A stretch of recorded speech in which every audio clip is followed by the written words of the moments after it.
हमने पिछले वीडियो में देखा था कि रिप्रोडक्शन क्या होते हैं और उनके टाइप के बारे में। तो दो टाइप के होते हैं, असेक्सुअल रिप्रोडक्शन और सेक्सुअल रिप्रोडक्शन। असेक्सुअल को अलैंगिक जनन कहते हैं और सेक्सुअल को लैंगिक जनन कहते हैं। तो हमने वहाँ पे दोनों की डेफिनेशन देखी थी। आज हम अलैंगिक जनन के टाइप के बारे में यहाँ पे स्टडी करेंगे, ठीक है। तो चलो वीडियो को स्टार्ट करते हैं। वीडियो को स्टार्ट करने से पहले अगर आपको मेरी वीडियो अच्छी लगती है तो ज़्यादा से ज़्यादा लोगों को शेयर एंड सब्सक्राइब करें।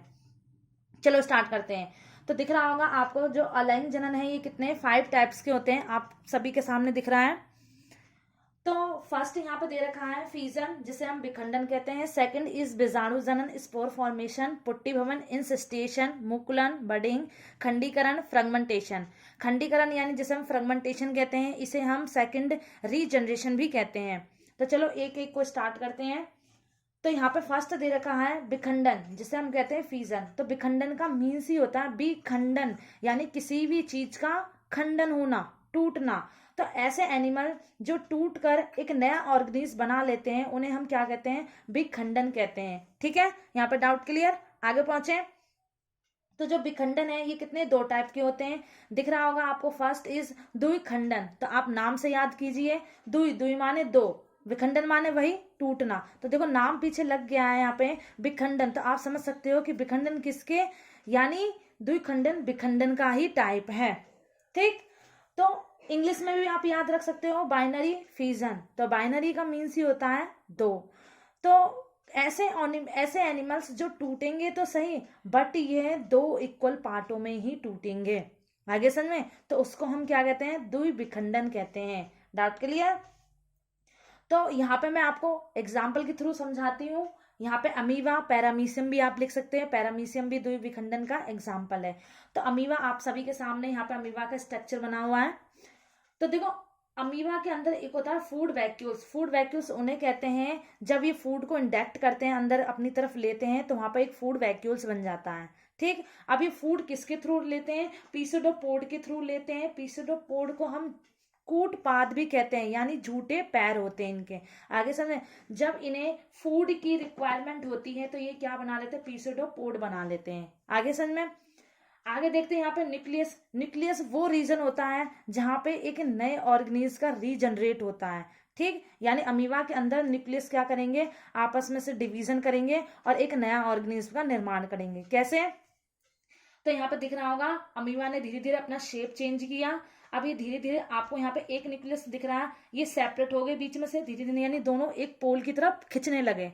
ठीक, यानी एक न्यूक्लियस में से दो न्यूक्लियस बनना स्टार्ट हो गया। अब नेक्स्ट यहाँ पे डायग्राम में देखोगे तो दोनों न्यूक्लियस क्या हो गए, बीच में से सेपरेट हो गए, यानी दोनों न्यूक्लियस क्या हो गए, टूट गए। अब आगे जाके इनका जो सेल है बाहर का, ये भी बीच में से टूट गया। आपको दिख रहा होगा टूट कर इन्होंने क्या बना लिए, दो नए ऑर्गेनिज्म यानी दो नए अमीबा बना लिए। और इसी डिवीजन को हम क्या कहते हैं, बाइनरी फीजन कहते हैं। ठीक है, आए समझ में। आप समझ सकते हो यहाँ पे कि दिख रहा होगा जो अमीबा है इसने डिवीजन किया है और डिवीजन के थ्रू इसने क्या बनाया, यानी दो इक्वल पार्टों में ही टूटे हैं। तो इसलिए दो इक्वल पार्टों में यानी दो, यानी बाइनरी, तो आप याद रख सकते हैं बाइनरी फीजन। दूसरा इसमें यानी असेक्सुअल जनन की या असेक्सुअल रिप्रोडक्शन की एक खासियत है कि इसमें जो भी नए संतति बनेंगे, जो भी नए संतान बनेंगे, वो सभी अपने पेरेंट्स के क्या होंगे, डुप्लीकेट होंगे। और उस डुप्लीकेट को हम क्या कहते हैं, क्लोन कहते हैं। यहाँ पे आपको दिख रहा होगा कि ये जो अमीबा है ये अमीबा अपने पेरेंट जैसा है। ठीक है, तो इसलिए हम क्या कहते हैं, असेक्सुअल रिप्रोडक्शन से जितने भी संतान होते हैं, जितने भी ऑफरिंग होते हैं, वो सभी अपने पेरेंट्स के क्लोन होते हैं। डाउट क्लियर, आगे पहुंचे। तो आगे हमारे पास दिया हुआ है बहुविखंडन।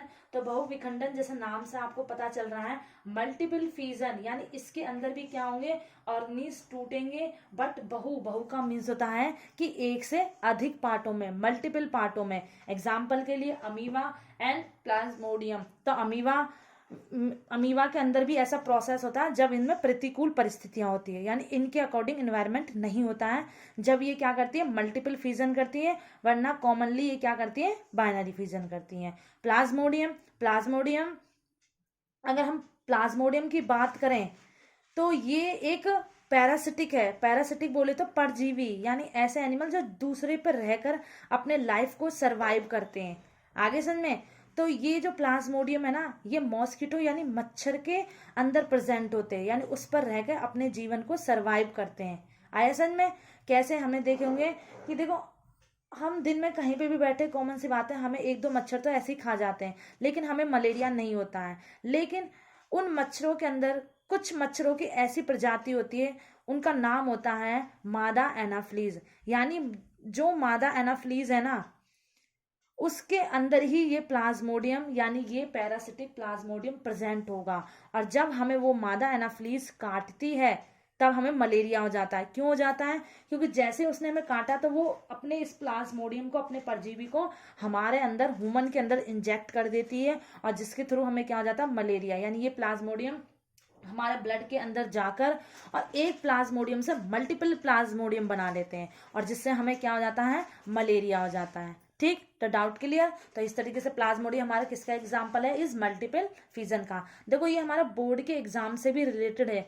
बोर्ड के एग्जाम में भी काफी एमसीक्यू में पूछे जाते हैं, और कभी कभी शॉर्ट में पूछ ले जाते हैं, वेरी शॉर्ट में पूछ ले जाते हैं। तो आप यहाँ से इजिली इन चीजों को याद कर सकते हो। आगे समझ में। चलो आगे पहुंचते हैं। तो आगे देखो, यहाँ पे दे रखा है वेजिटेटिव प्रोपेगेशन। तो इसको स्टडी करने से पहले ना, जो यहाँ पे ये जो 4 टाइप दिए हुए ना, इनको हम नेक्स्ट वीडियो में इसी तरीके से डिटेल में स्टडी करेंगे। लेकिन फिर भी मैं इनको थोड़ा थोड़ा आपको इंट्रोड्यूस करा देती हूँ कि आखिर होते क्या है। तो देखो, बीजाणु जनन नाम से पता चल रहा है स्पोर फॉर्मेशन, यानी इसके अंदर क्या होगा? स्पोर का फॉर्मेशन होता है। आयसन में पुट्टी भवन इंसिस्टेशन, यानी जब किसी भी एनिमल, एग्जाम्पल के लिए जैसे कि अमीबा ही ले लेते हैं, तो जब इनके अकॉर्डिंग एनवायरनमेंट नहीं होगा, प्रतिकूल परिस्थितियां होगी, तो ये स्पोर का फॉर्मेशन तो करेगा, बट इसको प्रोटेक्ट करने के लिए ना इसकी तरफ ना 3 लेयर का निर्माण हो जाता है। तो जब किसी भी एनिमल के बाहर की तरफ 3 लेयर का निर्माण हो जाएगा, तो उसको कहते हैं इंसिस्टेशन। आगे समझ में। तो जिसमें उसके जो पीसोडोपोड होते हैं, वो क्या होते हैं? कवर हो जाते हैं, ढक जाते हैं। तो वो प्रोसेस हमारा क्या कहलाता है? इंसिस्टेशन कहलाता है। आगे दे रखा है मुकुलन, जिसे हम क्या कहते हैं? बडिंग भी कहते हैं। तो नाम से पता चल रहा है मुकुलन, मुकुलन यानी सॉफ्ट। तो बर्ड, जिसे शॉर्ट में याद रखते हैं बर्ड। तो किसी भी प्लांट का जो सॉफ्ट अंग है, जो नया नया अभी जनरेट हुआ है, अगर वो टूट कर गिर जाए और उसके अकॉर्डिंग इन्वायरमेंट है, तो वो एक नया प्लांट बना लेता है या नया ऑर्गेनिज्म बना लेगा। इसका एग्जाम्पल इज हाइड्रा।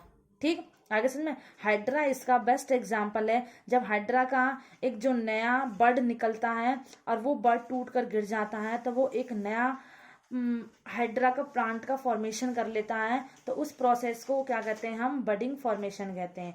नेक्स्ट दे रखा है खंडीकरण, जिसे हम क्या कहते हैं? फ्रेगमेंटेशन कहते हैं। तो फ्रेगमेंटेशन यानी इसके अंदर क्या होता है? ये भी टूट जाते हैं, बट इसके अंदर ये खासियत होती है कि ये टूटने के बाद उसका हर एक पार्ट ना नया ऑर्गेनिज्म बना लेता है। ठीक, तो इसका एग्जाम्पल हाइड्रा भी हो सकता है, लेकिन इसका best example is planaria. Planaria एक ऐसा एनिमल है ना, इसको हम जितने भी पार्टों में डिवाइड करते हैं ना, इसका हर एक पार्ट नया ऑर्गेनिज्म बना लेता है, यानी नया प्लेनेरिया बना लेता है। आगे समझ में। जिसे हम क्या कहते हैं? फ्रेगमेंटेशन, या हम सेकंड लैंग्वेज में कह सकते हैं इज रीजनरेशन, यानी रीजनरेशन हो जाना, दोबारा से एक नया जनरेट हो जाना उसका ऑर्गेनिज्म। ठीक, तो इन सभी के बारे में हम डिटेल में स्टडी करेंगे। यहाँ तो बस मैंने आपको थोड़ा बताया है, जिससे आपको जानकारी रहे, या आपसे पूछा जाए तो आप बता सकते हो। तो आगे हम पहुंचते हैं वेजिटेटिव प्रोपेगेशन। देखो, वेजिटेटिव जो प्रोपेगेशन है ना, नाम से ही पता चल रहा है। अगर हम इसको एक ट्रिक से कनेक्ट करें, ट्रिक से इसको याद करें, तो वेजिटेटिव यानी वेजिटेबल, और वेजिटेबल हमें मिलता किससे? प्लांट से। भाई सिंपल सी बात है, जो वेजिटेबल है हमें प्लांट से ही तो मिलता है। तो यहाँ से आप ये याद रख लेना कि जो हमें वेजिटेटिव प्रोपेगेशन देखने को मिलेगा, वो हमें प्लांट में देखने को मिलेगा। आगे समझ में। तो वेजिटेटिव प्रोपेगेशन में यहाँ डेफिनेशन में एक चीज लिखी होगी है, प्रोपेग्यूल्स। तो ध्यान रखना, मतलब प्लांट के जिस पार्ट के थ्रू एक नया, मतलब एक नया प्लांट का फॉर्मेशन हो रहा है, या नया ऑर्गेनिज्म का फॉर्मेशन हो रहा है। आगे समझ में। तो उसको हम क्या कहते हैं, वेजिटेटिव प्रोपेगेशन कहते हैं। और जिस पार्ट के थ्रू होता है उस पार्ट का नाम होता है हमारा प्रोपेग्यूल्स।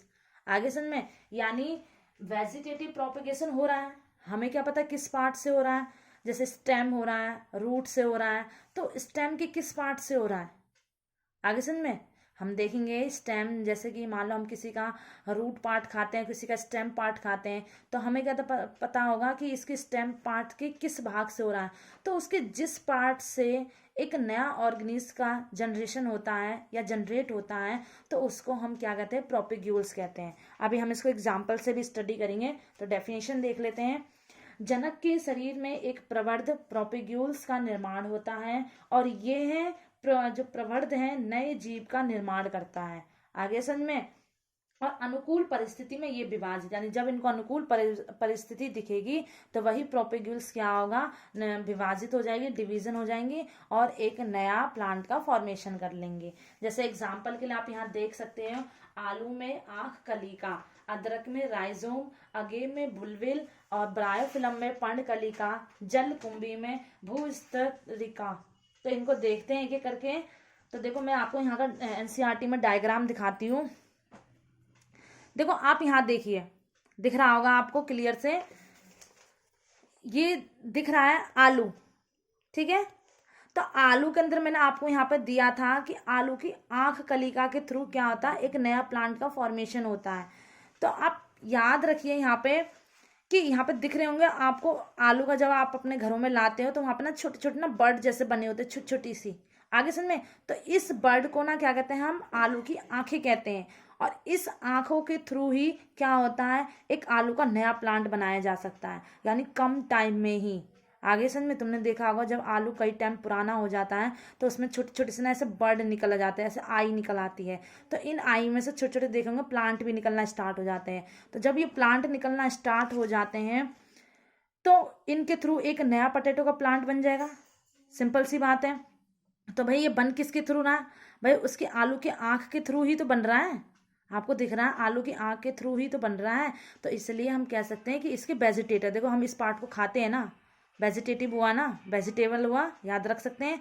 तो इसके पार्ट से, इसके इस भाग से हम पोटैटो का एक नया प्लांट बना सकते हैं कम टाइम में ही। तो इस तरीके से याद रख सकते हैं आप। अगला दे रखा है इस जिंजर, जिसे हम क्या कहते हैं, अदरक भी कहते हैं।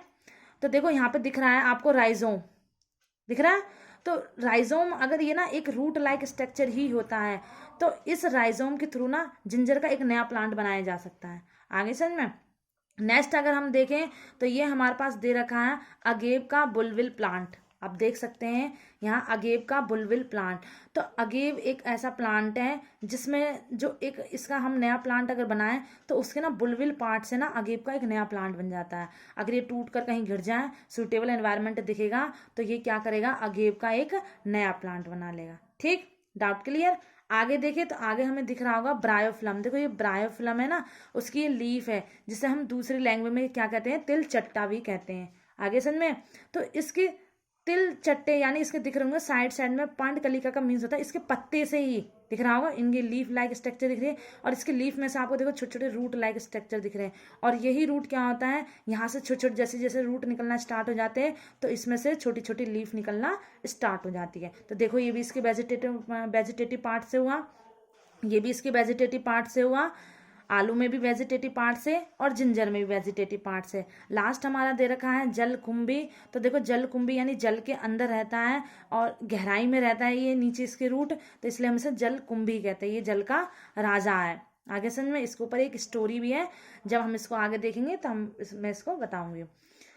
तो देखो इसमें हमें दिख रहा होगा भूस्तरिका के पार्ट से, यानी ये डिवीजन करती है इसकी जो स्टेम होती है। और देखो इसने एक नया जलकुंभी का प्लांट बना लिया, आपको दिख रहा होगा डायग्राम में।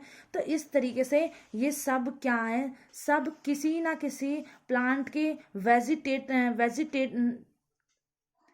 ये प्लांट के किसी ना किसी वेजिटेबल पार्ट से ही तो ग्रो कर रहा है। ये किसी ना किसी प्लांट के वेजिटेबल पार्ट से ही तो ग्रो कर रहा है। तो इसलिए हम इसे क्या कहते हैं, वेजिटेटिव प्रोपेगेशन कहते हैं। आई होप आपको अच्छा लगा होगा वीडियो और आपको समझ में आई होगी। ठीक है, तो इस तरीके से हमने यहाँ पे देखा वेजिटेटिव प्रोपेगेशन किस, देखो यहाँ पे लिखा, मैंने लिख भी दिया है, आलू में कलिका, अदरक में राइजोम, अगेव में बुलवेल, ब्रायोफिलम में पर्णकलिका, जलकुंभी में भूस्तरिका। ठीक, तो अगर आपको वीडियो अच्छी लगती है ना, तो आपसे रिक्वेस्ट है कि ज़्यादा से ज़्यादा लोगों को शेयर, सब्सक्राइब एंड कमेंट करें। Thank you watching this video.